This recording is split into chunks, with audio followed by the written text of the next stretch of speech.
My name is Lieutenant Buddy, B-U-D-D-Y, Geen, G-H-E-E-N. Yeah, and Sean Teare, Seanteare, Chief of the Harris County DA's Office, Vehicular Crimes Division. All right, and what happened here today? So what we have here is about 1 o'clock. Precinct 4 deputies were notified about an auto pedestrian crash here in the parking lot of this gas station. As they were investigating, they looked at surveillance footage. We've got a number of witnesses taking statements, and what it appears now is that a young driver, inexperienced, was trying to pull into a parking spot here at the gas station, and in an incredibly unlucky turn of events, a grandfather and two young children were walking in front of them on the sidewalk.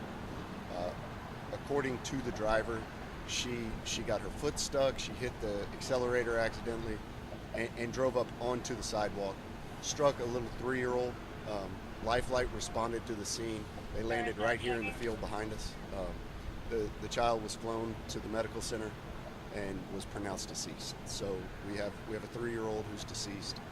The other two pedestrians were uninjured or just mildly injured. What we're doing now, what Precinct 4 is doing now, is we're going to go through all the steps that we do on any of these fatal crashes. We're going to take blood from the driver to ensure that alcohol and drugs didn't play a role in this. We're going to forensically download the car to see really if there were any mechanical issues or what the problems were with that. We've obviously got the surveillance footage. We're going to look at that.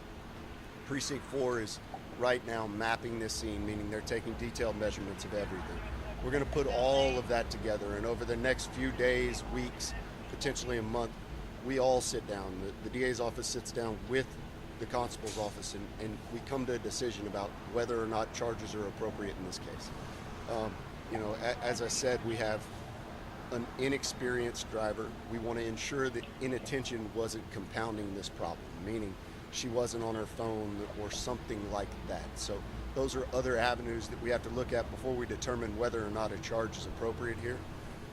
But regardless, we have yet another young child lost on these roads. And one is too many. And this week alone has been a very tragic week.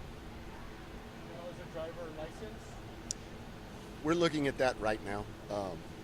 Indications are that she may not have a driver's license, but that's early on preliminary information. As we go forward, we're going to look at the whole history of this person, how long she's been driving, whether or not she's driving legally. Those are all things that are either going to point us to a charge or not a charge, and really kind of dictate what charge is appropriate. In this case, we could be talking about anywhere from a traffic ticket of driving without a license all the way up to potentially a manslaughter. I think that's far-fetched based on what we've got evidence-wise right now, but all of those charging opportunities are available to us, and in collaboration with Precinct 4, we're going to make that decision at a later date.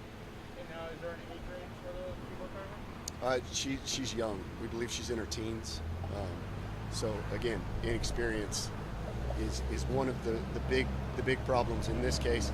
And as I say, we have a large number of DWIs with underage people. And when you compound the inexperience that you saw here with alcohol, it's an even deadlier mix.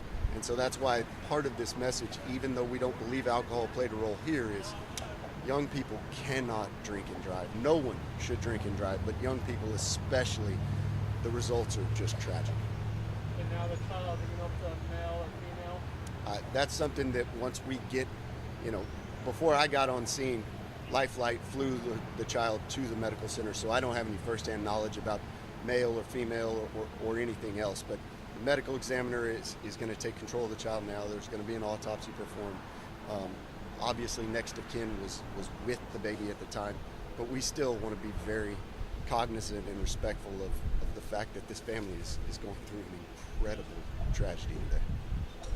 Is there anything else you guys want to add in here? That's it for me. Yes, sir.